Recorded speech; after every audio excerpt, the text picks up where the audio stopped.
신경끄기의 기술이라는 마크 맨슨 작가가 쓴 책인데요. 그림부터가 쓰레기통이고 하여간 뭔가를 버리라는 메시지를 주고 있는 것 같아요. 처음에 프롤로그에서 이 작가가 하려고 했던 말의 거의 대부분을 한 것 같은데, 중요한 것만 남기고 모두 지워버려라. 그래서 버리라고 해서 사실 다 버리는 건 아니고, 이 버리라는 거의 핵심이 사실은 더 중요한 말이 앞에 있는 거죠. 중요한 것만 남겨라가 더 중요한 것 같습니다. 그래서 저는 재밌었던 표현이 시작하자마자 셋째 줄에 나는 장래 희망을 옷보다도 자주 갈아입었다. 그러니까 굉장히 재미있고 공감이 갔습니다. 그리고 당신 삶에서 중요한 것과 덜 중요한 것을 구분하고 선택한다는 건데요.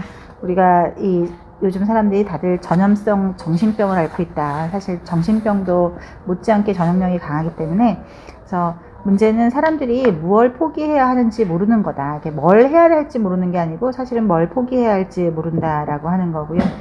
여기서 이제 성공한 그 사업가 얘기를 하면서 1년에 1억 달러를 버는 사람에서 시간이라는 게 굉장히 중요하기 때문에 기회비용을 놓치지 않기 위해서 다 이렇게 붙들려고 하는데, 결국 하여간 어느 순간 그런 그 사회를 버리고 자기 가족을 택한 그런 얘기들을 하고, 우리가 살면서 아무것도 이 버킷리스트를 이제 한동안 또 한창 유행했기 때문에 버킷리스트를 이렇게 지워나간다고 하는 어떤 자기 개발의 그 함정에 있어서 그 버킷리스트를 채우다 보면 아무것도 잃지 않으려고 하는 인생을 살다 보면 지옥의 무한궤도를 빠져야 되고, 이런 지옥의 무한궤도에서 빠져나오려면 무언가 내 삶의 방향을 재조정해서 무엇이 중요한가를 깨닫는 그런 실용적인 깨달음, 이렇게 너무 형이상학적인 그런 비현실적인 깨달음 말고 정말 실용적인 깨달음을 깨달아서 이 쓸데없는 거에 신경을 꺼버리는 거를 말하고 있습니다. 그래서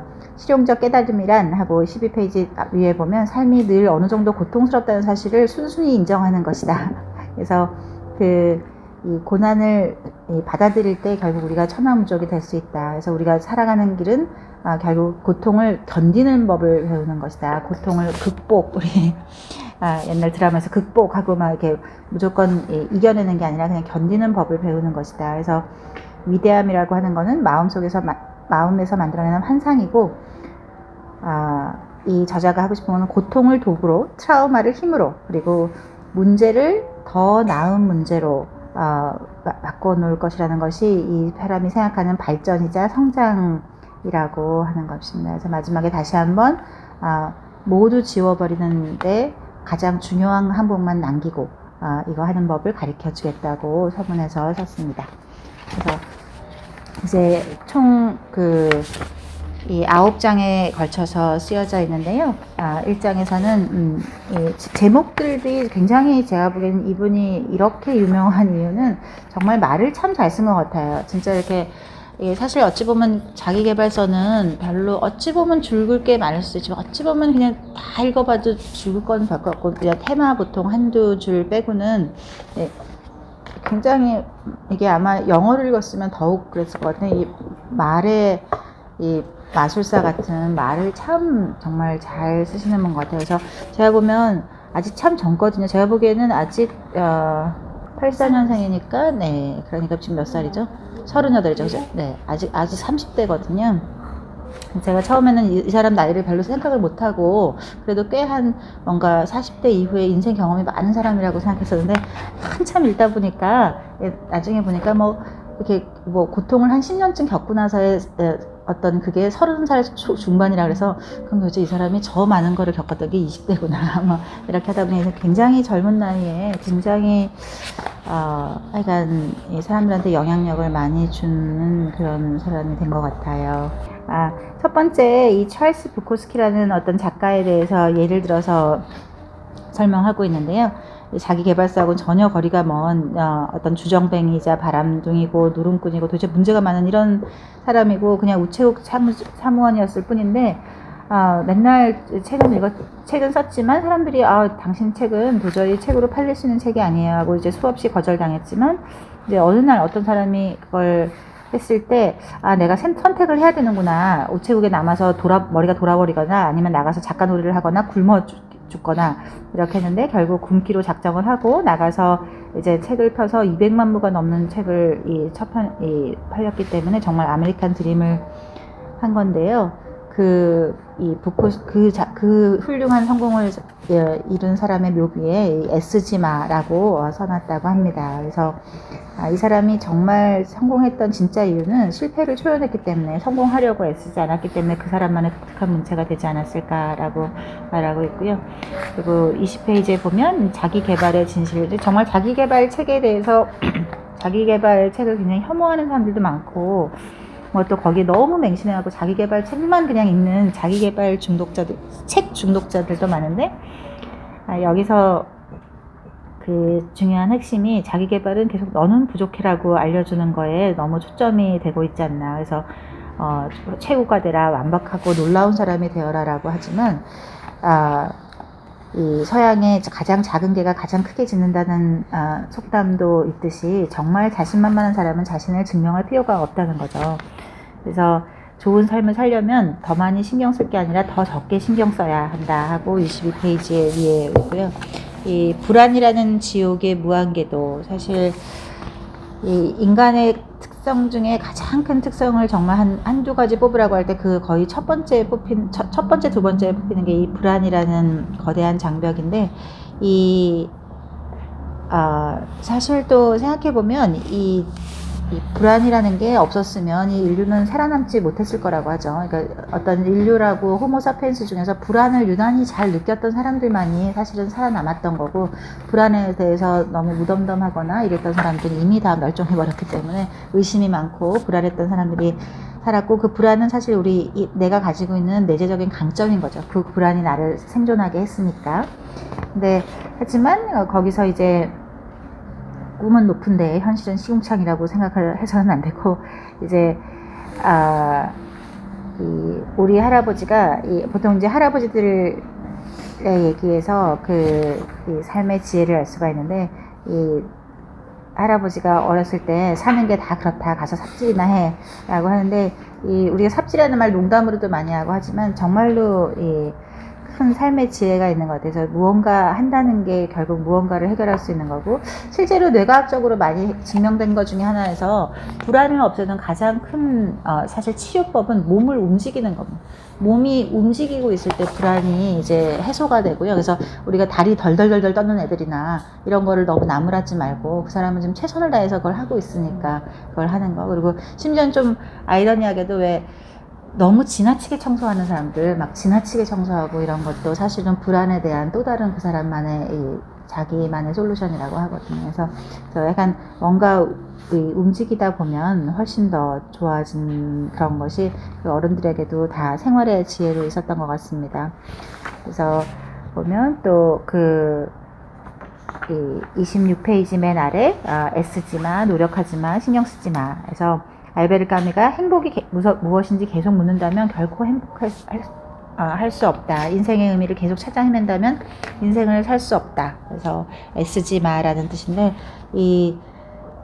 그러니까 우리가 계속 뭐 행복해야 돼, 행복해야지, 뭐 이렇게 행복을 계속 말한다는 그 자체가 내가 행복하지 못한 거고, 우리가 행복을 인식하지 못하는 순간이 가장 행복하다는 한 순간이라는 말이 있듯이, 그래서 여기서는 그런 거에 너무 집착하지 말고 오히려 그냥 신경을 덜 쓰는, 오히려 모든 것에 신경을 덜 쓸 때가 능력을 훨씬 더 발휘할 수 있고, 그것을 이 사람은 역효과의 법칙이라고 말하고 있고, 그것이 부정을 추구해서 긍정을 낳는 그런 방법을 말하고 있습니다. 그래서 그 가치 있는 것을 얻으려면 그에 따르는 부정적인 경험을 극복해야 된다. 그래서 이게 그 붉은색 글씨로 하이라이트 된 것이 작가가 강조하고 싶은 것이니까요. 그래서 그 고통 회피는 일종의 고통이다. 그리고 투쟁 회피도 마찬가지고, 그래서 이 부정하는 것도 은폐하는 것도 모두 다 좋지는 않다라고 하는 거고요.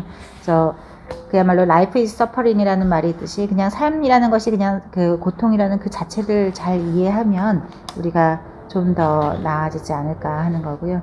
이 모든 사람 일에, 모든 일에 다 사사건건 신경을 써야 하다 보면 이것이 굉장히 큰 자만이라는 것이 30페이지 위쪽에 써 있는데, 굉장히 인상적인 분석인 것 같아요. 그래서 모든 사람의 일에 사각형을 신경을 쓴다는 것은 모든 일이 내가 바라는 대로 되어야 되는 것이고, 그거는 일종의 정신병이다.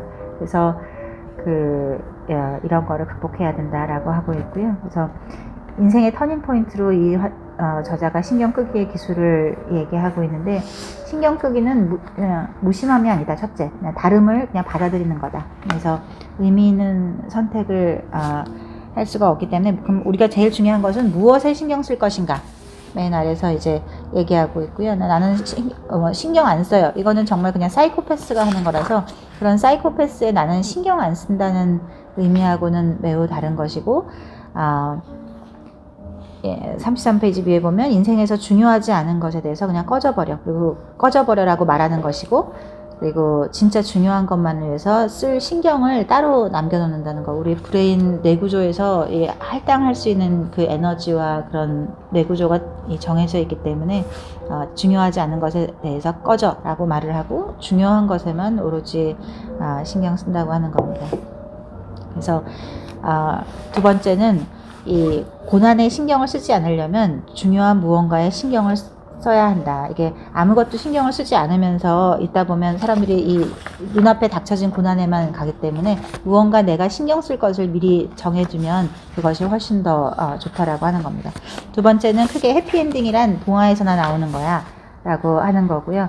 문제없는 삶을 꿈꾸지 마. 그런 건 없어. 그 대신에 좋은 문제로 가득한 삶을 꿈꾸도록 해. 그래서 문제가 없는 삶은 없고, 근데 조금 더 나은 문제, 더 좋은 문제를 가지는 거에 신경 쓰자라고 하는 겁니다. 그래서 우리 인생을 결정짓는 두 가지 질문은,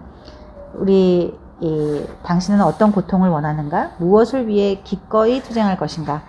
우리가 어차피 모든 사람은 모두 다 고통이 있다는 거를 받아들이고, 그것을 위해서 어떻게 투쟁할 것인가를 하라는 것이고요. 그리고 왜냐하면 행복에는 투쟁이 따르기 때문이다. 행복은 문제를 먹고 자란다. 40페이지 맨 아래 소제목으로 쓰여져 있습니다. 그래서 행복은 그냥 주어지는 게 아니기 때문에 결국 투쟁에 의해서 하는 거고, 그 투쟁이 무엇인가에 따라서 당신이라는 존재, 아이덴티티가 규정된다라고 설명하고 있습니다. 그래서 성공을 결정하는 질문은 내가 무엇을 즐기고 싶은가가 아니라 나는 어떤 고통을 견딜 수 있는가 라고 43페이지 중간에 있고요. 행복으로 가는 길에는 똥덩어리와 치욕이 널려있다. 정말로 매력적인 말인 것 같아요.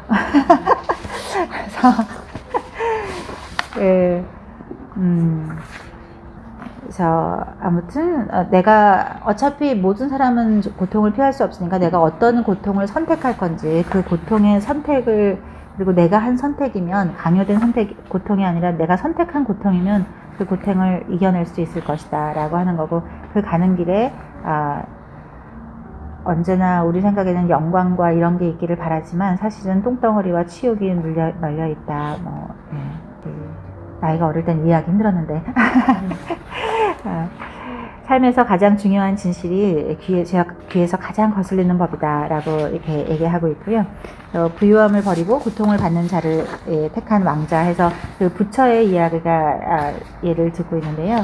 그렇게 모든 것을 다 갖추고 사는 왕자였지만 어느 순간 모든 경험이 공허하고 가치 없게 느껴져서 결국 실존적 위기에 직면하고 나서는 이제 궁을 나와서 불황자로 살 수밖에 없었다는 거고, 그래서 아무리 고통받는 삶을 겪더라도 그걸로 해서 무언가를 깨달을 수 있다면, 그리고 아무리 왕자 때 모든 부를 가졌지만 그것이 아무런 가치가 없으면 되지 않는 거라서요. 마침내 부처는 자기의 어떤 실존적인 거에 대해서 고민하다가 이제 깨달음을 얻은 것이고, 여기 50페이지 중간에처럼 모든 이 부처가 결국 깨달은 것은 인간인 이상 누구도 고통을 피할 수는 없다. 그래서 그냥 고통을 받아들여라 라고 하는 거고요. 그리고 51페이지에 이 책의 정말 좋은 점은 워낙에 이분이 워낙 블로그를 오랫동안 하면서 그 블로그의 글로 이 블로그 패러그래프를 그대로 한 거라서 딱 이 한 소제목들만 읽어도 그게 하나의 블로그 내용이고, 그래서 제목을 뽑은 거나 그 제목 아래 설명들이 굉장히 좋아서 꼭 책을 이렇게 처음부터 끝까지 다 읽지 않아도 이 중간에 소제목들만 읽어도 이분이 하려고 하는 말을 충분히 이해할 수 있는 것 같아요. 그래서 51페이지에 문제는 계속된다. 바뀌거나 나아질 뿐. 정말로 이 말 그대로 명심해도 삶에 큰 위안이 될 것 같습니다. 문제는 무조건 계속될 것이고 그저 바뀌거나 나아질 뿐이다 라고 하는 거고요. 그래서 행복은 문제를 해결하는 데서 나온다. 그래서 핵심은 해결이다. 그래서 그 문제를 피하거나 없는 척하면 불안해지고 아무튼 우리는 해결을 해내야 된다라고 하는 거죠. 그래서 행복은 끊임없는 제조 과정에 놓여있는 미완성품이다. 그렇기 때문에 우리가 하지만 이 삶을 엉망으로 만드는 두 가지가 있는데 하나가 부정하기 그리고 피해의식을 갖는 거입니다. 그래서 우리가 그걸 부정하는 과정에서 이제 쾌감을 가지려고 하는데 쾌감은 중독을 낳게 되고 그러면 더욱더 불행한 삶을 살게 되겠죠. 그래서 이 삼키기 싫은 알약을 삼켜야 할 때 그럼 우리는 어떻게 해야 하는 건가 하는데요. 감정이라는 거 우리가 생명체만 진화하는 것이 아니라 감정도 진화하기 때문에 이 감정에 진화해서 어떻게 하면 더 잘 살고 더 잘 번식하도록 우리의 감정조차도 진화해 왔다는 거고 이 감정은 우리 삶의 방정식일 뿐 그 자체가 전부는 아니다. 그리고 나의 감정, 나 자신과 감정을 지나치게 동일시하는 사람은 그것 때문에 모든 것을 정당화하는 방향이 있는데 그것은 그러니까 자신과 감정을 분리해서 생각해야 된다라고 하고 이런 어리석은 이걸 동일시하는 어리석은 사람은 결국 3살짜리 꼬맹이와 개뿐이다 라고 하고 있고요. 그래서 우리는 하여간 이 모든 게 다 좋을 거라는 환상에서 벗어나서 하여간 이 고통 자체인 삶을 받아들이자라고 말하고 있습니다. 3장에서는 왜 너만 특별하다고 생각해? 라고 하는 거고요. 여기 모두가 위대한 사람이 될 수 있다는 헛소리 하는 거고요. 우리가 보통 사람들이 이 사람이 보통 중간 제목이 시작할 때 옆에 뽑아놓은 말도 굉장히 재밌는데요. 우리는 경이로움의 홍수 속에 살고 있다. 최고 중에 최고, 최악 중에 최악, 제일 재미있는 농담, 그리고 가장 충격적인 뉴스들 속에서 살고 있다라고 하는 거고요. 우리가 모두가 위대한 사람이 될 수 있다라고 하는 헛소리. 사실 자기계발서의 가장 큰 어떤 함정 같은 거기도 하고요. 또 스티브 잡스가 될 수 있다고 생각하는 모든 벤처기업가들, 이런 것들에서 4, 50년 전에 이 65페이지 중간에 보면 4, 50년 전에 한창 자존감 높이기가 심리학에서 맹위를 떨쳤는데 최근에 사실 우리나라에서는 최근에 자존감 높이기가 굉장히 작년, 재작년 큰 화두로 있었던 것 같은데요. 아마 이게 그 사회의 성숙지수나 어떤 그 부의 어떤 소득 수준 이런 거에 따라서 나타나는 수순인 것 같습니다. 어찌 보면 정말 감정의 어떤 사회적인 질병 같은 거니까.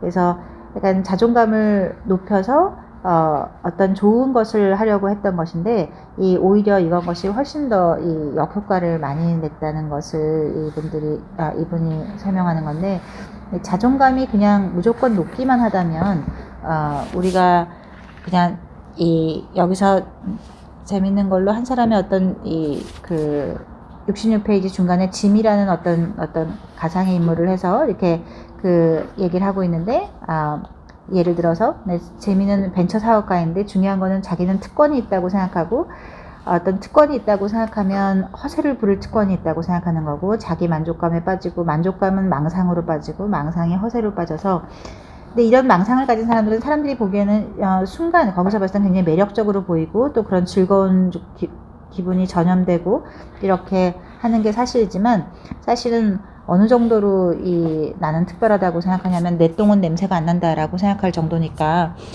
이렇게 하다 보면 실제로는 이게 긍정적인 좋은 게 아니라 더 나쁜 일로 되기가 훨씬 더 쉬운 것이죠.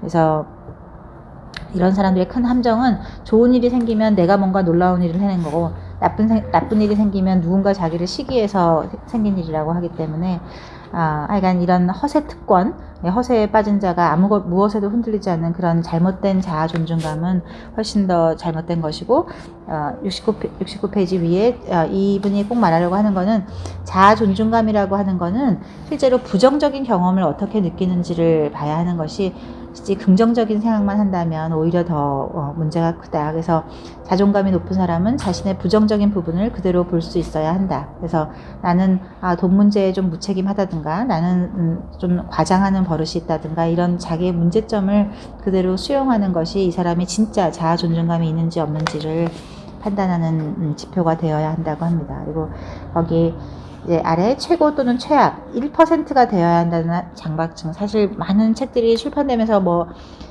1%가 되는 방법에 대해서 1%가 하는 방법 이런 것들 굉장히 많은데 우리가 아까 이 제목에서 봤듯이 항상 경이로움, 뭐 최고 중에 최고, 최악 중에 최고 어떤 극단적인 경험을 강조하지만 여기서 가장 중요한 건 사람들은 대체로 그런 극단적인 일은 살면서 한 번도 겪을 일이 없고 단조롭고 평범하게 살아야 한다는 겁니다. 그래서 참으로 공감 가는 거는 이 한 분야에서 특출하려고 하면 이 사람이 얼마나 엄청난 시간과 에너지를 굉장히 지루한 그런 반복 속에서 살았어야 했는지에 대한 것을 사람들이 아무것도 생각하지 않고 어떤 특별한 면만 계속 본다는 거죠. 그래서 우리가 보통 관심을 끄는 0과 1의 나열은 수많은 정보 중에서 0.0001%의 극히 예외적인 것이다. 이런 예외주의를 우리가 해야 되는데 이렇게 자꾸 예외적인 것만 우리가 자꾸 보다 보면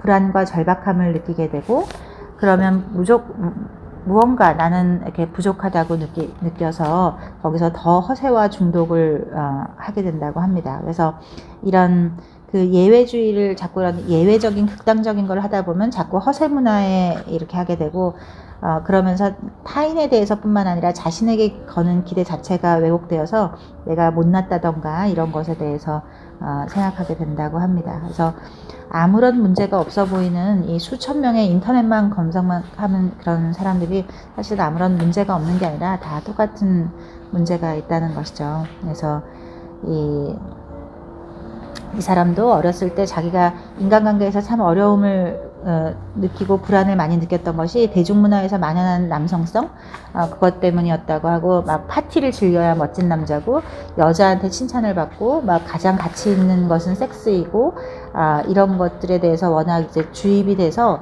자기도 그렇게 살려고 하는데 자기는 그런 사람이 아니니까 이제 그런 게 이제 굉장히 힘든 시절을 보냈다고 하는 건데 이 사람이 10대 때 굉장히 특별한 어떤 경험을 해서 아마 10대에 이렇게 특별한 경험을 하고 그 다음 10년 동안 정말 머리가 깨지는 그런 어떤 성찰의 시간을 거쳐서 이 사람이 20대 중반서부터 이제 철들고 이런 블로거로서 글을 쓰기 시작하면서 그 10년 동안의 어떤 블로그에서 사람들과 소통한 것이 지금의 이 30대 후반에 이 사람을 만든 것 같습니다. 그래서 이 사람이 예를 든 자기의 스토리는 9개월 동안 정말로 이 친구, 인간관계, 법적 권리, 가족을 모두 있는 정말로 엿 같은 트라우마를 자기가 겪게 됐는데 여기서 자기가 얼마나 허세에 빠진 철부지였는지 그래서 그거에서 벗어나려고 얼마나 노력했는지 자기 얘기를 한번 들려주겠다고 하고 있습니다. 그래서 어렸을 때 이제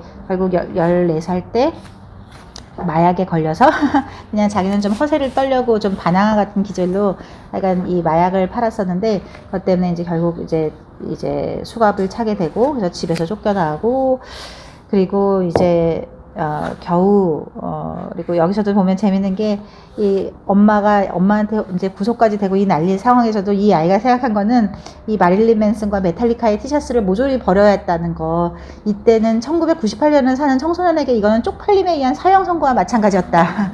우리가 이런 것들이 이게 웃을 얘기가 아니고 사실 정말 얼마나 가슴 깊이 나도 이런 거에 집착하면서 살았었는지라고 하는 거고요. 그래서 이 가정이 굉장히 오히려 우아한 그 아주 담쌓기의 달인들이었는데 뭐 무슨 말이 있어도 절대로 뭐 격하게 싸우거나 하는 거 없고 그래서 이게 사실 자기 집안 사람들도 다 허세였다는 거죠. 그래서 결국 겨우 철들고 좀 잘 살아보려고 할 때 결국 부모님들은 이혼을 결정하게 되고 그래서 이 사람은 불과 9개월 사이에 너무 인생에 많은 일이 갑자기 겪게 되니까 이걸 이제 보상하기 위해서 스스로 이제 과잉 보상을 하면서 막 바람둥이처럼 살고 뭐 여자 관계도 뭐 선수처럼 살고 뭐 내가 이렇게 마음만 먹으면 누구한테 사랑을 받을 수 있다는 어떤 그런 인정 욕구를 그런 식으로 잘못 이렇게 하면서 내 삶은 완전히 그냥 표류를 하게 되고 이렇게 오랜 세월을 살았다는 거죠. 80페이지 맨 위에 재밌는 이 분석이 나오는데 이 사람이 보통 두 방식 중에 하나라고 합니다. 난 대단한 사람이고 남들은 다 머저리야. 그러니까 나는 특별한 대우를 받을 자격이 있어 라고 생각하는 거고, 난 머저리고 남들은 다 대단한 사람이야. 그러니까 난 특별한 대우를 받을 자격이 있어. 이렇게 두 가지가 있는데 이 극단의 생각이 사실은 항상 반복된다는 거죠. 그래서 한 번은 세상 꼭대기에 있다가 한 번은 세상의 바닥에 있다가 이 두 가지를 왔다 갔다 하는 거고요. 그래서 그 페이지 맨 아래 보면 당신이 겪고 있는 문제는 결코 나 혼자만의 문제가 아니다. 당신이 겪은 모든 문제는 수많은 사람들이 이미 과거에 겪었고 지금도 겪고 있고 미래도 겪을 것이다. 그래서 피해자 신용은 해봐야 아무 소용이 없다. 당신은 전혀 특별하지가 않다. 라고 하는 겁니다. 그래서 그게 좋은 것이든 나쁜 것이든 당신은 특별하지 않고 우리가 가진 모든 문제는 다 누군가 함께 가지고 있다는 거죠. 당신은 유망주도 아니고 실패자도 아니다. 자아란 제멋대로 만들어내는 관념일 뿐이며 우리가 존재한다는 생각 자체를 버려야 된다. 그래서 자의적인 기준으로 자기를 규정하는 행위는 그 자체가 자승자박이라서 모든 것을 놓아버리는 편이 좋고 그것을 신경 끄라는 소리로 해주고 있습니다. 거듭 당신의 문제는 특별하지 않다. 이 말을 다시 강조하고 있고요. 다음 페이지에 삶의 기준은 평범하고 일반적인 거를 다시 정해라. 삶의 기준이 결코 그렇게 막 특별한 사람들의 그런 천재거나 피해자거나 실패자거나 막 유망주거나 이런 게 아니라 삶의 기준은 평범하고 일반적인 것이어야 한다. 그렇게 하면 당신은 비로소 새 사람이 되게 될 것이다. 라고 해서 삶은 그냥 단순하고 일상적인 것이다. 라고 이렇게 말해주고 있습니다. 그리고 4장에 보면 고통을 피하는 법은 아예 없다. 그래서 그 페이지 안쪽에 보면 당신이 선택한 고통이 당신을 만든다. 내가 어떤 것에 고통을 받고 있으면 결국 그건 당신이 선택했다는 거죠. 그래서 자기 파괴적인 이상의 일생을 바치는 사람들에서 또 이 예시가 나오는데 그 1972년에 사실 이 필리핀의 작은 섬에서 발견된 이 일본 군 이 장교의 얘기는 너무너무 그 유명한 거였었는데 이 사람이 1944년 12월에 이 소위 오노다 히로라는 사람이 필리핀의 작은 섬 루방에서 파견되는데 거기서 이 사람이 맡은 임무는 미군의 진격을 최대한 지연시키고 끝까지 맞서 싸우고 절대 항복하지 말라는 거였습니다. 그래서 사실상 이제 자살을 하는 데까지 이제 하라는 거였었는데 이 사람 근데 불과 3개월 뒤 1945년 2월에 미군이 이 루방을 점령하게 되죠. 그래서 열심히 싸워서 대부분이 다 이제 항복을 했고 근데 이제 밀림의 게릴라군들이 워낙 싸우니까 이 전단지를 미군이 이 필리핀에 있는 모든 전역에 살포를 하게 됐고요. 어찌 보면 이 처음 시작이 일본 자체도 이 전세를 좀 잘못 파악해서 일본도 이제 정말 이게 계속 이기다 보니까 우리가 계속 이길 수 있다고 생각해서 모든 전장을 태평양 전체로 퍼뜨리다 보니까 결국 전장이 흩어지면 이 포커싱을 할 수가 없고 그러면 당연히 하나하나 점령당해서 질 수밖에 없는 일본이 진 가장 큰 패망 중에 하나가 전선을 너무 넓혔다는 거죠. 그래서 전선을 넓히니 또 경제도 망가지고 그래서 이게 이 승전국들의 저주 같은 건데 이렇게 해서 결국 이 일본은 망하게 됐고 그래서 이제 전 태평양에 있는 섬들에다가 전쟁이 끝났으니 이제 모두 집으로 돌아가려는 전쟁을 했지만 이 사람은 이게 그냥 이 사람들을 빼내기 위한 계략이라고 생각하고 전단은 다 불태워버리고 그래서 계속 유격전을 5년 동안 계속 했는데 이제 5년쯤 지나니까 미군에서도 이제 전단은 다 끝났는데 여기서 이 사람들이 그 민간인들의 농작물을 불지르고 가축 훔치고 뭐 불지르고 이렇게 막 원주민들을 살해하고 하다 보니까 여기서 이제는 필리핀 정부가 나서서 여기에 이제 뭐 여러 가지 이제 전쟁이 끝났다는 거를 하는데 여기도 이 사람이 속지 않고 또 그 다음에는 이제 또 안 돼서 가족의 편지랑 사진 이런 이제 실종 병사들이 있으니까 그 실종 병사들의 가족 편지 이런 것들을 다 해서 일왕의 친서까지를 공중 살포를 했지만 이것도 미군의 계략이라고 생각하고 이렇게 또 몇 년을 지내고 여기서 이제 부하가 또 한 명이 이제 여기서 이제 원주민에게 살해되고 그 다음 거기서 또 10년이 지나서 거의 20년이 지나서 마지막 부하가 이제 논에 불을 지르다가 사망하게 되는데 이게 전쟁이 끝난 지 25년 뒤라서 굉장히 사회적으로 큰 반향이 남았는데 이렇게 해서 결국 이 오노다가 남아 있다는 것이 이제 세상에 알려지고 이 오노다라는 단 한 명의 이 소위를 찾기 위해서 사람들이 이제 찾게 되는데 이게 도대체 이 사람은 신화인지 영웅인지 유령인지 이렇게 과거에 일본에 이제 갇혀 있는 사람인데 여기서 저는 이 얘기는 보다 더 재밌었던 게 여기에 이제 히피인 스즈키라는 청년이 나타나는데요. 이 청년도 이제 4년 동안 전 세계를 돌면서 이제 그 불황아처럼 하지만 또 자유로운 영혼으로 이제 여러 가지를 하는 그 괴짜였는데 이 스즈키라는 청년이 이 사람을 못 찾고 있다는 그 뉴스를 보자마자 이 사람은 내가 찾아야겠다고 생각을 해요. 나만이 찾을 수 있다. 그래서 이 사람이 실제로 찾아내요. 그 많은 사람들이 엄청난 돈을 들여도 찾아내지 못했던 30년 동안 찾아 헤매도 어마어마한 수색대를 보내도 못 찾았던 사람을 이 대학 중퇴 게으름뱅이가 찾아냅니다. 그래서 하여간 재밌게 이 사람을 그냥 계속 그 일왕이 당신을 걱정하고 있다고 외치면서 찾아내는데 이 사람이 결국 이제 일본에 다시 오게 되고 도대체 왜 이때까지 전쟁이 끝난 지 30년이 지났는데 왜 전쟁을 계속하고 있냐라고 했더니 절대 행복하지 말라는 명령을 받았기 때문이다 라고 하는 정말 유명한 말을 남기고 또 일본에 귀환돼서 많은 것을 했지만 일본에 와서 너무너무 도저히 적응을 못했기 때문에 자기가 생각했던 순수한 어떤 명예와 희생 같은 거는 없어지고 다만 히피 문화에 빠진 다 병든 일본을 보면서 내가 그 30년 동안 했던 그 시간이 이제 무의미해지니까 이 사람은 결국 견디지 못하고 브라질로 이주해 가게 되고요.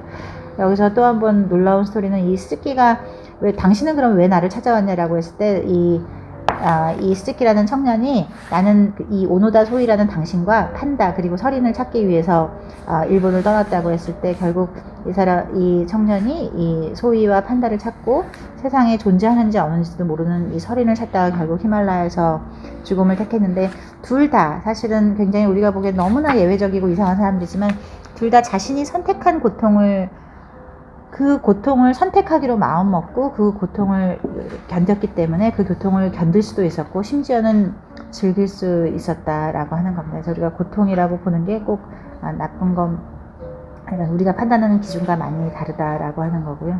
그다음에 외제차를 갖지 못해서 불행하다는 착각 또 우리가 굉장히 많이 하게 되는데 우리가 어떤 가족이라는 이름으로 서로를 걱정하느라고 서로 이렇게 오히려 어떤 오해하거나 이런 것들이 많은데 여기서도 자주 이렇게 연락을 해야 친한 형제라고 어떤 강박적인 생각을 갖는 사람 하지만 그게 아니고 우리가 얼마든지 자주 만나지 않아도 서로에 대한 존중과 신뢰가 있으면 그거는 형제로 충분한 것이고 그래서 객관적인 상황에 따라서 그리고 그 상황을 어떻게 바라보고 기준을 평가하느냐가 훨씬 더 중요하다. 그래서 나만의 걸로 하지 말라는 거고요. 94페이지에 보면 이 사람이 하는 그 재밌는 표현이 이 유튜브에 보면 유튜브에도 이 사람이 하는 그런 강의들이 많이 나와 있는데요. 여기서 이 사람이 자주 표현하는 것 중에 하나가 이 양파를 닮아 있다. 자기를 인식하는 일은 양파를 벗겨 있다. 그래서 여러 층으로 이루어져서 베끼면 베낄수록 새로운 내가 나타나니까 그럴 때 정말 생뚱맞게 눈물 나는 일이 많아진다라고 하는 건데요.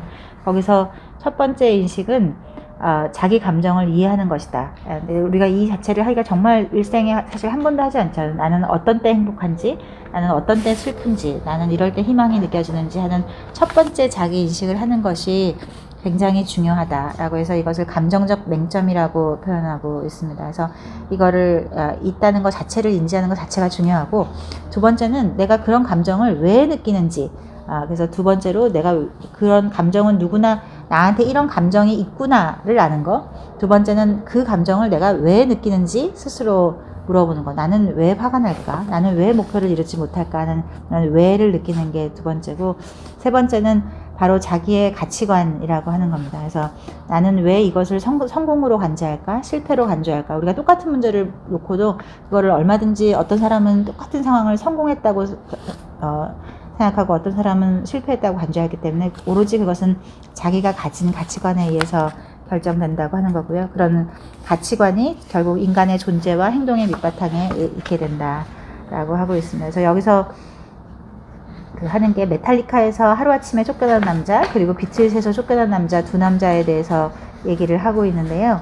이 메탈리카에서 쫓겨난 남자는 사실 그 다음에 이 데이브 머스테인이라는 사람인데, 메가데스라는 헤비메탈 밴드를 만나서 전 세계에 2,500만 장을 팔았다고 합니다. 뭐 정말 이 헤비메탈계 역사에서 말할 수 없이 성공한 사람인데, 하지만 이 사람은 늘 비교 대상이 메탈리카였기 때문에 나는 메탈리카는 1억 8천만 장을 팔았으니까 나는 아직 앞으로도 1억 5천만 장을 더 팔아야 돼 라는 그런 비참함 속에서 결국 평생을 자기를 비참하게 만들었던 데 반해서, 비틀즈에서 쫓겨났던 사람은 오히려 훨씬 더 거기서 어떤 사람들의 그런 이목이나 이런 걸 받지 않음으로써 행복한 이런 삶을 사는 거를 아주 대조적으로 잘 또 설명해 주고 있습니다. 그래서 99페이지 중간 위쪽에 보면 우리는 유인원이다.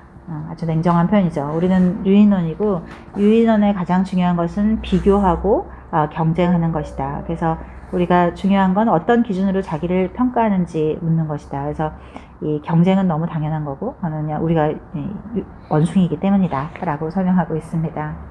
그래서 하여간 이 불행한, 안타까운 이 메탈리카보다 잘 나가지 못했기 때문에 너무나 불행했던 이 어마어마한 록스타에 대한 것도 있지만, 반면에 그 똑같은 시련을 너무나 행복하게 겪어낸 이제 비틀스의 전 멤버 이 드러머 얘기를 하고 있는데요.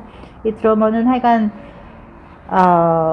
해고되고 바로 비틀스는 어마어마한 성공을 이뤘고, 이 사람은 그냥 평범하게 보통 이제 작은 이 드러머로서 이제 활동을 했었는데, 이 사람에게 다시 물어봤을 때 이 사람은 정말 너무나 행복하다. 비틀스에서 쫓겨난 덕분에 약간 행복한 부인과 이렇게, 하지만 비틀스의 멤버들은 많은 성공을 이뤘지만 개인적으로 뭐 꼭 그렇게 성공하거나 이러는데 정말 오랜 세월의 그런 고통을 또 겪은 거랑 대조돼서 설명하고 있습니다. 그래서 여기서 완전히 무시해도 좋은 엉터리 가치들 해서 몇 가지를 말하고 있는데요. 첫 번째, 쾌락. 쾌락은 가짜 신이다. 우리가 인간이 그냥 만들어낸 것이고, 쾌락은 행복의 원인이 아니고 결과다. 그래서 이 경계해야 될 거 첫 번째 쾌락, 그리고 두 번째 물질적 성공.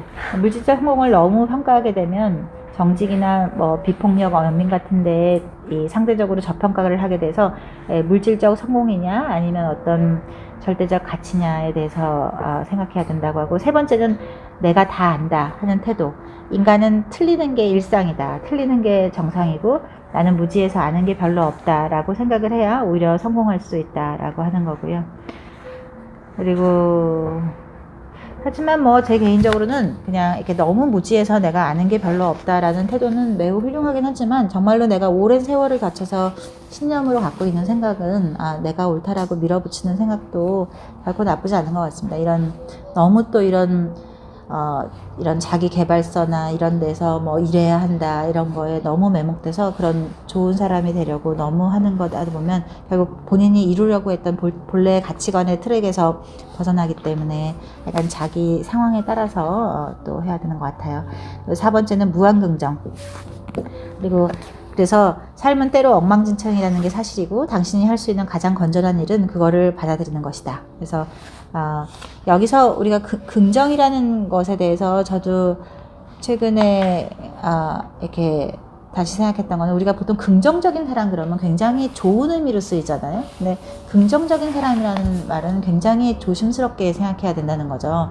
나는 뭐 잘 될 거야, 나는 부자가 될 거야, 나는 예뻐, 이렇게 하고 무조건 긍정적으로만 생각하는 것이 얼마나 그 사람을 결국 스스로를 기만하는 것이고 그런 허세에 빠지게 하는 것인가. 나는 뭐 이번에 망했네, 뭐 이번에 뭐 손실이 났네, 누구로부터 뭐 관계가, 친구랑 헤어졌네, 이런 모든 것이 있을 때 그랬구나 라고 이게 받아들이는 것이 긍정이지, 그 모든 상황을 수용하는 것이 긍정이지, 그거를 무조건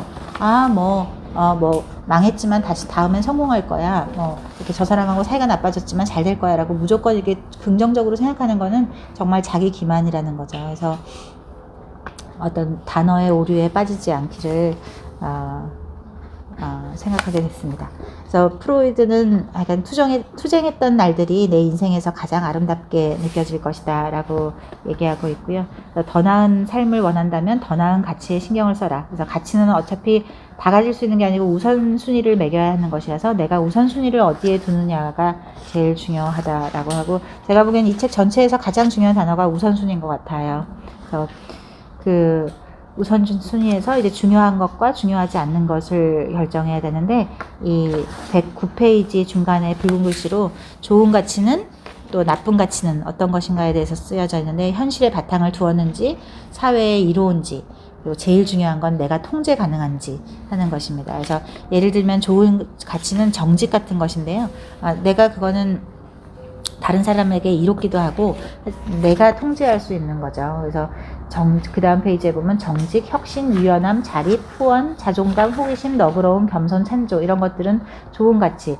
나쁜 가치는 속임수, 폭력, 무분별한 섹스, 즐기면서 사는 것, 주목받기, 혼자 있기, 모두에게 사랑받기, 부자 되기 위해서 돈 벌기, 이런 것들인데, 여기에 가장 큰 차이가 어떤 내적인 것에 의한 것인지 아니면 외적 사건에 의존하는지가 두 개를 가르는 가장 큰 거고, 결국 그것은 내가 통제할 수 있느냐 내가 통제할 수 없이 벌어지는 외적 사건이냐에 따라서 좋은 가치와 나쁜 가치를 하고 있습니다. 그래서 이 책에서 제일 중요한 표로 하는 게 111페이지와 그 2페이지에 걸쳐서 있는 우리 삶을 변화시킬 수 있는 5가지 가치가 있는데요.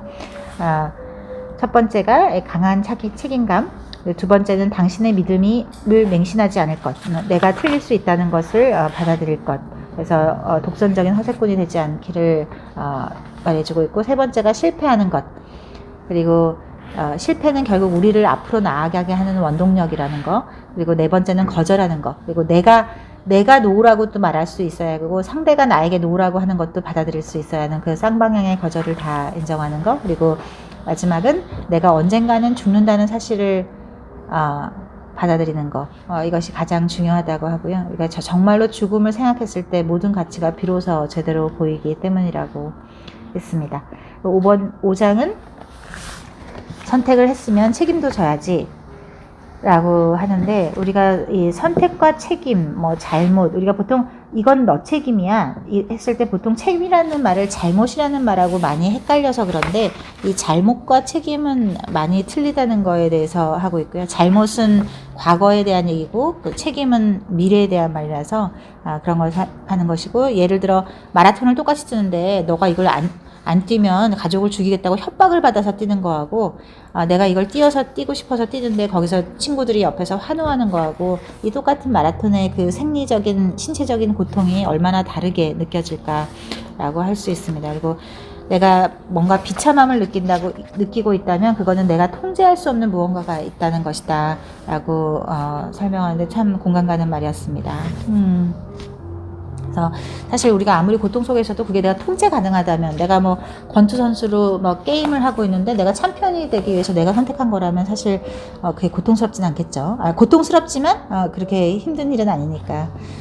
그래서 여기 그 중간에 이 사람이 젊었을 때 그 프로 갬블러가 돼볼까 했던 거에서, 그 포커의 매력은 언제나 운에 얽혀 있지만 운이 게임의 장기적인 결과를 좌우하지 않는다 라고 하는 겁니다. 그래서 결국 승자는 각 선수가 게임 중에 어떤 선택을 하느냐에 달려있다. 그래서 우리 삶도 마찬가지라서 결국 포커를 시작할 때 패는 다 누구에겐가 각자의 패가 주어지지만, 사실 아무리 좋은 패가 들어왔어도 그거를 지는 사람이 있고 아무리 나쁜 패가 들어왔어도 이기는 사람이 있는데, 그것은 결국 지속적으로 매 순간 어떤 선택을 했냐에 따라서 그 포커에서 결국 마지막에 이기는 것처럼 이 삶도 마찬가지라, 최고의 카드를 받은 사람이 승자가 되는 것이 아니고 매 순간 지속적으로 최선의 선택을 한 사람이 결국 게임의 승자가 된다고 했습니다.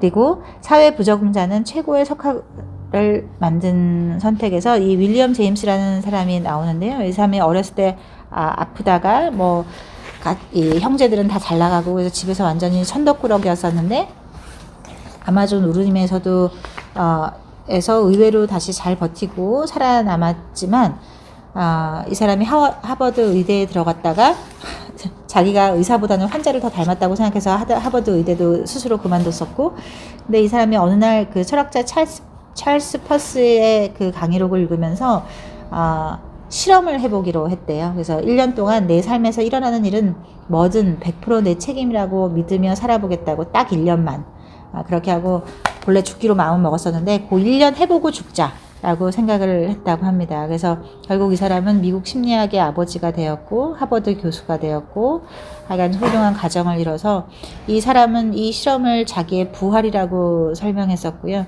여기에서 그 가장 중요한 깨달음은 내 삶에서 일어나는 모든 일은 내 책임이다라고 깨달았다는 것입니다. 그래서 우리는 언제나 선택을 해야 된다. 언제나.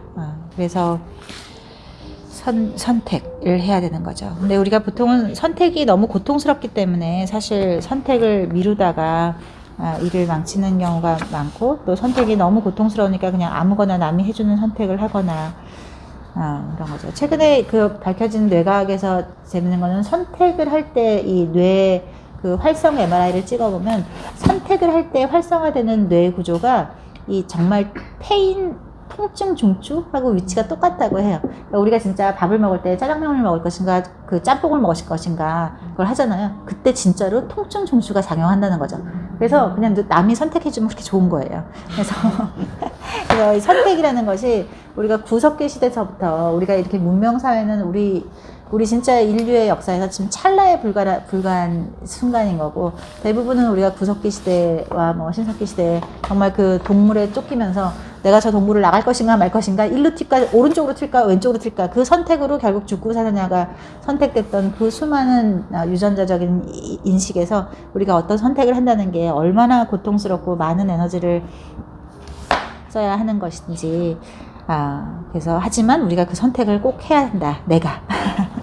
그리고 여기서 그 이별은 내 책임이었다고 본인의 또 그 실현 히스토리가 나오는데요. 여기서 우리가 보통 이 큰 힘에는 큰 책임이 따른다 라고 스파이더맨의 삼촌이 해준 말인데, 이게 이제 본인은 그 말을도 굉장히 우리가 믿듯이 중요한 거지만 큰 힘에는 큰 책임이 따른다. 근데 본인은 이 말을 거꾸로 바꿔서 큰 책임에는 큰 힘이 따른다 라고 바꾸고 싶다라고 하고 있고요. 그래서 삶에서 더 큰 책임감을 가질수록 삶에 더 큰 영향력을 행사할 수 있다. 그리고 내가 책임지겠다. 아마 우리가 모두 생각하는 어떤 리더, 그리고 뭐 군대 장군, 뭐 어떤 정치적인 통솔자, 이런 것들이 다 이런 이 두 단어를 바꿀 생각은 저도 사실 한 번도 못했는데 정말 좋은 말인 것 같아요. 그래서 큰 책임에는 큰 힘이 따른다라고 하는 거고, 이 결국 나를 괴롭히는 키는 내가 갖고 있으니까 삶의 주도권을 뺏기지 말고 불평하지 말고 모든 책임은 모든 문제는 내 책임이다라고 하는 거고, 여기서 아까 말했듯이 책임을 꼭 내 책임이라는 말이 내 잘못이라는 말하고 굉장히 구분돼서 생각하라라고 하고 있고요. 아무튼 내 잘못이라고 생각하는 것이 아니라고 할지라도 어쨌든 벌어진 모든 상황은 내 삶의 일부니까 내가 책임을 한다는 겁니다. 그래서 잘못은 과거 시제고 책임은 현재 시대다, 이렇게 쓰여져 있습니다. 아무튼 여기서 이제 시련 맞은 이유가 있는데, 처음에 시련 맞고 자기는 너무너무 뭐 인생을 전체를 통해서 가장 힘든 기억이었지만 하지만 따지고 보면 자기가 잘못했으니까, 나랑 사귀는 게 힘들었으니까 그 여자가 떠나갔을 것이다 라고 이제는 마침내 깨달았다고 합니다. 그리고 제목에 말랄라가 총에 맞서 지키려고 했던 것, 이거는 2009년에 12살의 파키스탄 소녀 말랄라라는 아이가 학교에 다닐 수 없게 한 이제 탈레반이 갑자기 점령을 해서 아이들이 학교를 다닐 수 없게 하니까 이 아이가 온라인에다가 너희 탈레반이 감히 내가 교육받을 권리를 뺏어가? 하고 12살의 아이가 온라인에 글을 남겼는데, 이 학교로 가는 버스 안에서 본인이 올라와서 누가 말랄라냐라고 물었을 때 이 아이가 내가 말랄라다라고 얘기해서 그 자리에서 이제 총을 맞게 되는데요. 하지만 정말 다행히도 이 말랄라는 살아나서 지금까지 살고 있고, 그래서 2014년에 노벨 평화상을 받게 되었습니다. 그래서 내가 하여간 책임지는 거, 이런 것들은 결국 자기를 지켜줄 거라고 하는 거고요. 그다음에 어떤 펜은 태어날 때부터 주어진다. 아까 뭐 포커 게임처럼 이렇게 내가 뭐 어떻게 할 수 없는 그런 것들이 있죠. 그래서 여기서 뭐 여러 사람들의 이 상황이 나오는데 이 132페이지에 보면 그냥 당신 잘못은 아니야. 근데 당신 책임이야. 라고 해서 불리하게 태어났다는 그 자체도 결국 내가 받아들여야 한다. 라고 하는 것을 말하고 있습니다. 어쨌든 받아들이는 것만이 최선이다. 그리고 할 거면 하고 말 거면 말아. 그리고 어떻게는 필요 없어. 그냥 닥치고 해. 라고 하는 거고요. 그래서 우리가 어떤 걸로 이렇게 고민을 할 때는 거기에 너무 신경 쓰지 말고 다른 쪽으로 신경을 돌리기만 해도 좋은 해결책을 할 수가 있다는 거죠. 우리가 그거를 다른 곳으로 신경을 돌리지 않고 거기에 계속 매달려 있다 보면 부작용들이 이제 이 다른 것으로 약간 이 신경을 우리가 어떤 거에 함정에 빠져 있을 때는 다른 곳으로 주의를 돌린다는 게 정말 쉽지가 않는데 하지만 꼭 그 다른 곳으로 빠져나와야 된다는 거고, 근데 우리가 막상 빠져나오려고 보면 여기서 또 여러 가지의 문제에 부딪히는데 처음에 그 다음에는 첫 번째가 이제 세 가지가 있어서 첫 번째가 확신이 흔들리는 거. 내가 이때까지 옳다고 생각했던 것들이 막 다 흔들리는데 이게 내가 뭐 잘못하고 있는 거 아닌가 하는 그런 불안감, 그런 게 정상이라는 거. 그리고 두 번째, 망했다. 이게 아니었었는데 나는 이제 막 이상한 사람으로 보일 거야 라고 이제 불안하게 되는데 이것도 역시 정상이고, 세 번째는 버림받을 수 있다는 거. 내가 이때까지 지켜온 어떤 자기의 가치관이나 정체성이 있는데 그걸 이제 다 바꿀 때 내가 이렇게 하면 버림받을 수 있지 않을까 라고 생각하는데, 사실은 이거는 내가 나의 가치관을 바뀔 때 일어나는 현상이고, 이거는 다 결국은 사실은 불안을 느끼게는 하지만 결국은 좋은 현상이다 라고 설명했습니다. 6장에서 넌 틀렸어. 하지만 물론 나도 틀렸고 라고 하는 거라서 여기서 핵심 키워드는 매일 덜 틀린 사람으로 거듭난다 라고 하는 겁니다. 나는 매번 틀렸고 내 주변 사람도 틀리겠지만 나는 매일 덜 틀린 사람으로 거듭났다 라고 하는 겁니다. 그래서 확실한 게 아무것도 없다는 사실 하나뿐이다. 사람들은 항상 틀린다. 뭐 과거에 지도를 이 지구가 평평하다고 생각했다는 거, 그리고 뭐 팔에서 상처를 내면은 병이 낫는다고 생각했던 거, 뭐 이런 얼마나 오줌을 얼굴에 바르면은 늙지 않는다고 생각했던 거, 뭐 태양이 지구를 돈다고 생각했던 거, 이런 것들은 다 틀렸지만 그렇듯이 지금 우리가 생각하는 것도 다 틀릴 수 있다는 거. 그래서 난 매번 틀린다. 몽땅.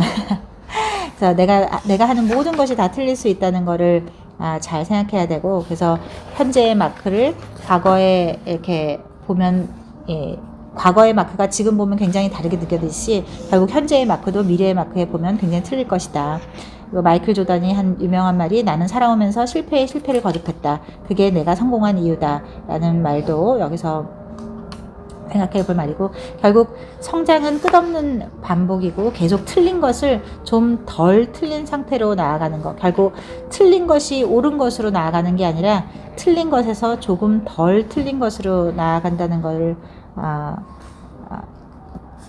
설명하고 있습니다. 그래서 약간 우리가 생각하는 뭐 정설, 정답 이런 거는 없다. 그래서 매일매일 조금 덜 틀린 사람으로 거듭나면 좋겠다라고 하고 있습니다. 그래서 그리고 142페이지 맨 아래 보면 어떤 일이 일어날지 난 이미 알고 있다라고 생각하는 그런 확신이 성장의 적이다. 우리가 확실성을 추구하지 말고 의심하는 습관을 들이면 훨씬 더 우리가 성장할 수 있다라고 하는 거고요. 틀리면 변화할 수 있고 변화하면 성장할 수 있다라고 얘기하고 있습니다.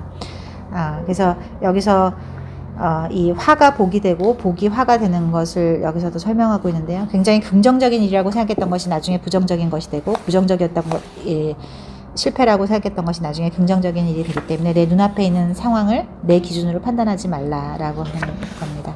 그래서 그리고 매 순간 거짓말을 생각해야 되는 사람들이라는 것이 있는데요.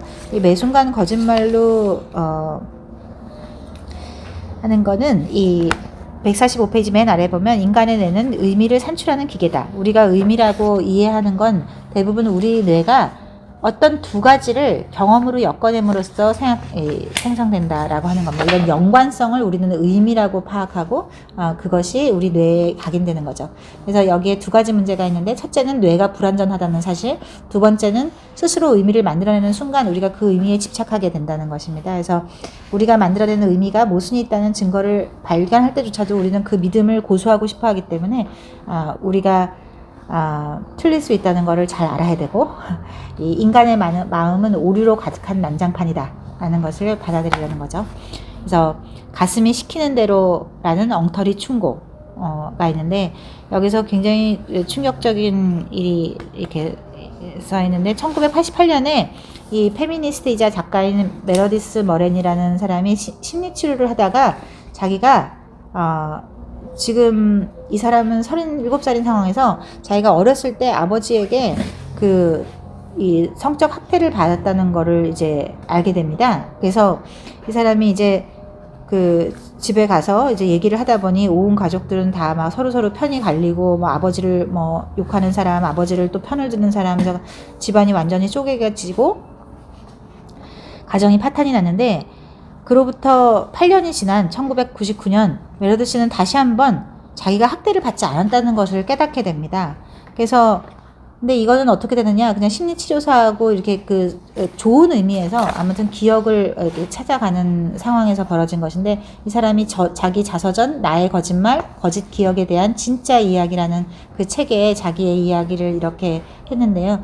이것이 보면 우리가 말하고 있는 이건 진짜야, 이건 정말 진짜라고 하는 것에 한 50%가 실제로는 사실이 아니라는 거죠. 그래서 우리 인간의 기억은 믿을 수가 없다라고 되어 있고, 이것이 왜 이런 불행한 일이 생겼냐라고 보면, 한때 이 최면요법 비슷한 그런 치료법이 한창 1980년대에 미국에서 유행하게 되면서 이 인구의 심지어 3분의 2가 자기가 어렸을 때 성적 학대를 성폭력을 받았다라고 해서, 이때 1980년대와 90년대 초에 수많은 무고한 사람들이 성폭력을 저질렀다는 모명을 쓰고 상당수가 또 감옥에 갔다고 합니다. 그래서 이때 이 기억법이라고 하는 일종의 이 최면요법이 굉장히 대중매체에서 인기를 했기 때문에, 그래서 그렇게 자기 스스로 자기 기억을 날조하면서 이런 것들이 됐다가, 이것이 결국 나중에 거짓 기억 증후군이라는 걸로 이제 밝혀져서 그러니까 심리치료사들도 자격증을 잃게 되고, 이런 정말 안타깝고 믿을 수 없는 상황이 있었다고 합니다. 근데 이렇게 해서 우리의 기억이 얼마나 조작되는지, 너 자신을 믿어, 가슴이 시키는 대로 해, 이런 말에 절대로 허용되지 말고 자신을 덜 믿는 것이 훨씬 더 중요하다라고 말하고 있습니다. 그래서 여기서 그릇된 가치를 맹신한 나머지 스토커가 된 여자 해서, 이분이 2008년도에 만났던 이제 어떤 여자친구에 대한 얘기가 있는데, 이 여자친구는 이 남자가 이 저자가 자기를 만나야 이제 뭐 세상을 구할 것이다라는 어떤 정말 완전히 그런 개념에 빠져서 이 남자에 대해서 정말 거의 스토커를 하다시피, 뭐 밥을 먹고 있으면 GPS로 이 남자를 찾아서 그냥 식당에 들이치고 이렇게 해서 했는데, 이 여자친구는 정말로 그렇게 믿는 거죠. 자기가. 이 여자친구가 이상한 사람이 아니고 뭐 아주 좋은 대학을 나온 이제 변호사고, 뭐 이렇게 그런 신비주의 같은 것도 좋아하고 그런 거였지만, 자기의 잘못된 믿음이 얼마나 다른 사람에게 나쁜 영향을 미칠 수 있는지라고 설명하는 예로 잡고요. 그리고 1990년대 중반에 로이 바우마이스터라는 사람이 악의 개념에 대해서 연구를 했는데요. 우리가 보통 통념에 따르면 사람들이 나쁜 짓을 하는 거는 스스로를 끔찍하게 여겨서 자존감이 낮은 사람에서 나쁜 짓을 할 거라고 생각하는데, 이거와 다르게 실제 이걸 해보니까 사실은 자기에 대해서 굉장히 좋게 생각하는 사람이 더 나쁜 일을 많이 한다는 거죠. 그래서 심리학자 밀그램이 한 밀그램 실험이라는 걸 보면, 우리가 그냥 보통 이 실험 참가자들한테 다른 사람이 뭐 이 게임 규칙을 어기면 처벌을 가하라는 지시를 내렸는데, 그냥 단지 실험 참가자이고 그냥 그걸 부여받은 사람들이 자기 도덕적 확신에 이렇게 해서 굉장히 너무나 이 무리한 수준까지 처벌을 했다는 거죠. 그래서 사람들은 자기가 어떤 세뇌된 그런 거를 보면서 나는 그럴 만한 자격이 있다 라고 하는 생각이 굉장히 그 위험한 생각이고, 그런 것들을 약간 하는 거에 그 부작용에 대해서 설명하고 있습니다. 그래서 아무튼 이런 확신을 가지면 안 되고, 불확실성이야말로 진보와 성장의 뿌리이기 때문에 내가 잘 모른다는 것을 인정하고 그러면 배울 기회가 더 많이 될 것이다. 그래서 우리의 가치관은 불완전하다라고 하고 있고요. 그래서 나에 대한 확신이라는 게 얼마나 위험한가 해서 파킨슨의 법칙 그리고 머피의 법칙, 그리고 이 사람이 말한 맨슨의 회피의 법칙이라는 게 있는데요. 사람은 자기 정체성을 심각하게 위험하는 것일수록 격하게 피하려고 한다 라고 하는 건데요. 내가 어떤 사람이라고 스스로 생각하느냐에 따라서 그거를 절대로 놓치지 않으려고 하는 것이 있는데, 이 뒷페이지에 보면 내가 믿고 있는 내 모습을 이것이 흔들기 때문입니다. 그래서 나는 점잖고 조신한 사람이라고 생각하는 정체성이거나 아니면 너그럽고 착한 사람이라는 정체성에 스스로 매여 있기 때문에 뭐 친구에게 절교를 선언한다든가 뭐 다른 일을 해보는 거를 못하는 그런 자기가 선택한 자기 가치관에 매여 있게 되는 거죠. 그래서 누구나 사람들은 자기 가치관에 따라서 살게 되는데, 이렇게 너무 자기 가치관에 살게 되면 회피와 불안을 극복할 수가 없고, 그러면 결국 그 사람은 영원히 변할 수 없는 거에 있는 거죠. 그래서 재밌는 말로 너 자신을 절대 알지 말라. 우리가 보통 너 자신을 알라라고 하는데, 너 자신을 절대 알지 말라. 그래야 끊임없이 노력해서 깨달음을 얻게 될 것이고, 그렇게 자신의 판단을 과신하지 않고 타인의 생각도 겸허히 받아들일 것이다. 그래서 아까 악의 개념이라고 하는 것이, 우리가 보통 뭔가 불행하거나 부족한 사람들이 악을 행하는 게 아니라 나는 그럴 자격이 있다고 생각하는 사람들이 오히려 악을 행하게 되니까, 그러니까 너 자신에 대해서 과신하지 말라라고 하는 겁니다. 그래서 여기서 솔루션으로 제공하는 게, 그럼 어떻게 하면 매일 덜 틀린 사람으로 거듭나느냐 하는 거에 대해서 하고 있는데요.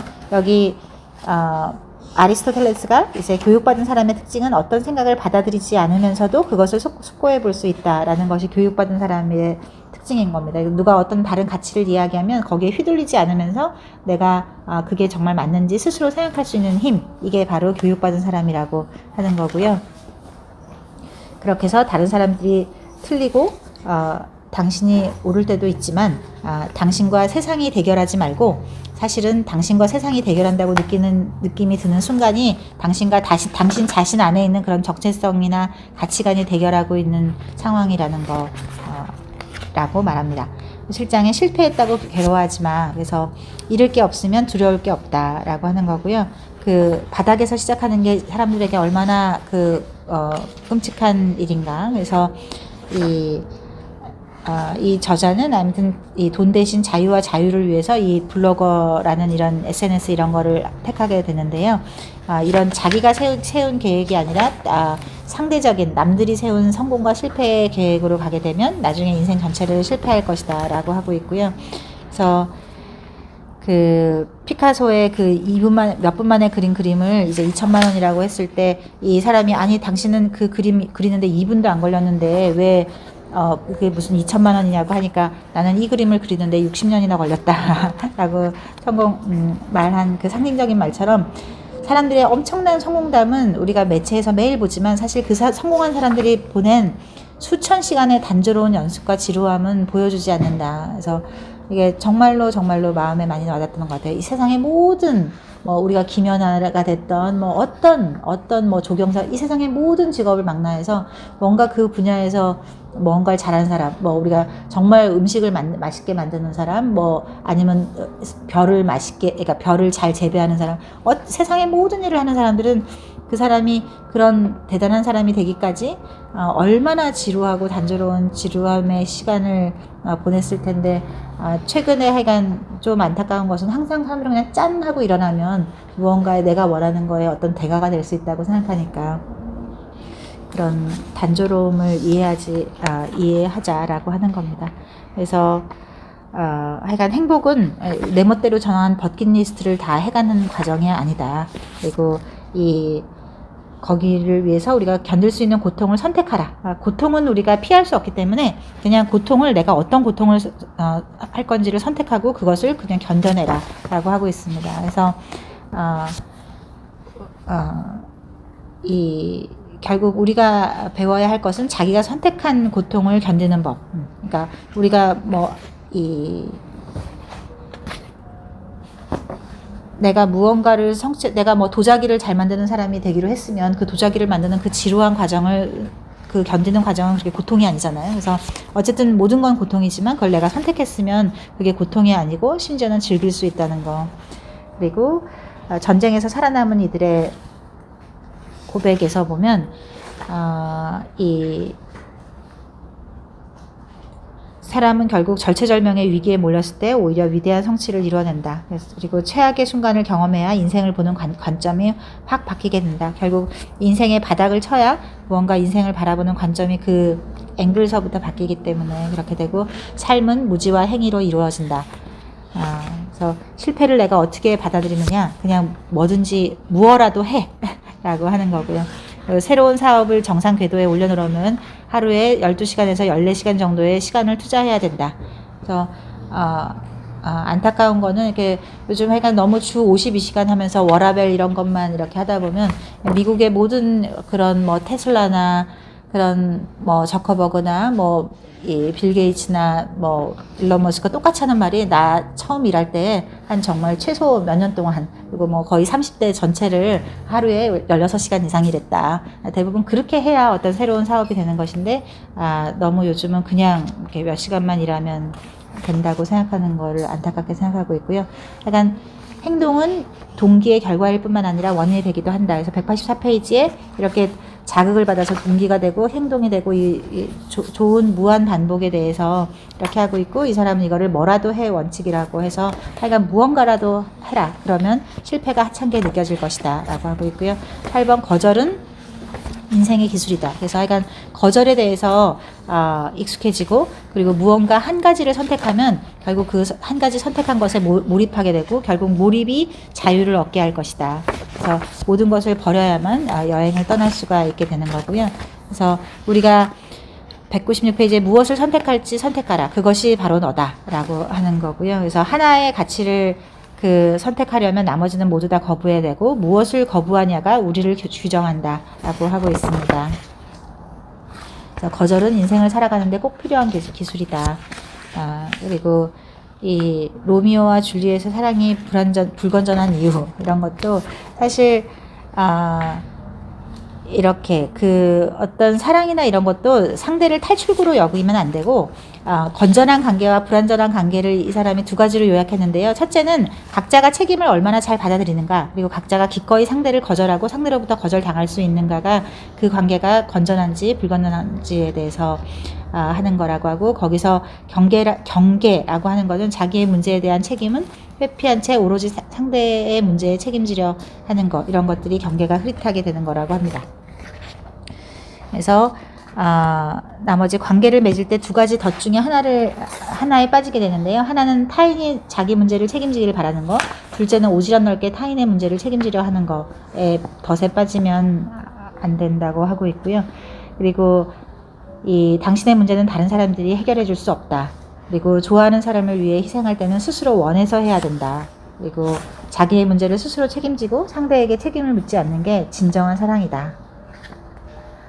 그렇습니다. 그리고 이 관계를 무너뜨리는 선의의 거짓말에서, 관계는 나 자신이 아무리 만족시키는 거라도 아무도 만족시키지 못하게 되고 결국은 관계가 무너진다라고 하는 것입니다. 그래서 예스맨이 절대로 되면 안 되고, 예스맨은 아무도 신뢰할 수 없다. 왜 일본에서도 인사평가를 할 때 모든 사람에게 이 좋은 평가를 받은 사람들은 임원으로 승진하지 못하게 한다고 하죠. 그래서 예스맨은 절대로 좋은 사람이 될 수 없다. 그러면 신뢰가 무너지고 관계도 무너진다라고 하는 거고요. 그래서 신뢰할 수 없다면 관계가 나아지거나 달라질 일은 없다라고 하는 거고요. 선택지가 많을수록 더 많은 기술이 필요한데, 이것이 선택의 역설이라고 표현하고 있고, 지난 몇 년 동안 내 개인사에서 가장 큰 사건을 뽑으려면 몰입을 선택한 것이다. 그래서 몰입을 할 때 자유를 얻는 까닭은 더는 사소하고 하찮은 일에 흔들리지 않기 때문이다. 그래서 무언가 하나를 얻게 되면 비로소 자유를 얻게 될 것이다. 그래서 그래서 마냥 모든 것에 쫓아다니다 보면 스트레스를 훨씬 더 받게 되지 않겠는가 하는 거고요. 마지막으로 이제 대단원에서 결국 우린 모두 다 죽어 라고 하는 건데요. 여기서 자기가 19살에 이렇게 살아온 이 저자의 삶에서 가장 큰 어떤 순간이 19살 때 이 친구 조씨와의 이 사건인데, 아무튼 둘 다 그냥 19살에 둘 다 고뇌하는 수컷들이었었고, 이렇게 했었는데 정말 어느 날 이 조씨가 그냥 간다고 생각했는데 이 조씨가 스스로 진리를 구해. 그러면 그곳에서 만나게 될 거야 라는 말을 보고 그냥 이 저자는 별 생각 없이 뭐 그곳에서 보자 뭐 이런 식으로 쉽게 생각했었는데, 조씨는 그날 아무튼 그 바다에 빠져서 죽은 거죠. 그러고 한참이 지나서야 눈물이 나고, 그리고 나서야 이 사람은 정말로 이때까지 뭐 대책 없는 뭐 하여간 스스로는 꼽는다고 생각하는 반향아의 생활을 없애고 대마초, 담배, 비디오 게임을 다 끊고, 그리고 공부도 실제로 해보자고 마음먹고, 그래서 이 저자의 삶이 조씨의 죽음 전과 후로 뚜렷이 나뉘었다고 하고, 내 인생 최악의 순간이 결국 나를 탈바꿈시키는 순간이었다. 그래서 죽음이 나에게 남긴 질문은 무엇인가 라고 하는데, 이 사람이 저자가 꼭 해주고 싶은 말은 227페이지에 죽음은 우리에게 훨씬 더 고통스럽고 중요한 질문을 던진다. 나는 무엇을 남길 것인가? 삶에서 진정으로 중요한 질문은 오직 이것뿐이다.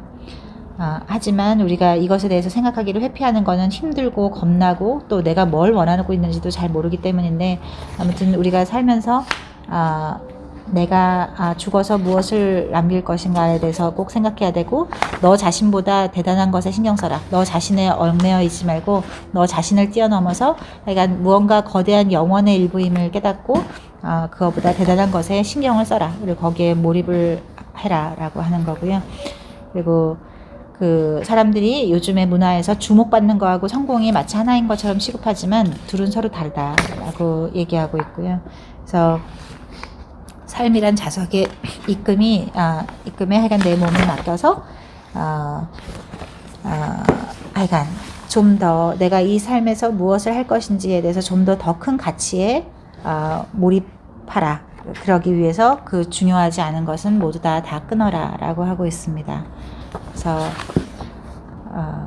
하여간 마지막에 이제 살아있다는 것이 얼마나 좋은지에 대해서 표현하고 있고요. 그래서 이렇게 굉장히 재미있는 에피소드나 단어 하나하나들이 너무 이렇게 잘 선택한 진짜 언어의 유희 같은 것을 잘 해서 재미있게 읽었습니다. 하지만 큰 개념은 그냥 우선순위를 정하라는 것과 중요하지 않은 것은 다 끊어라. 그리고 다 끊는다고 해서 모든 걸 버리는 게 아니고 중요한 거 꼭 하나만 남겨라 라고 이제 책을 맺고 있습니다. 네, 이상입니다.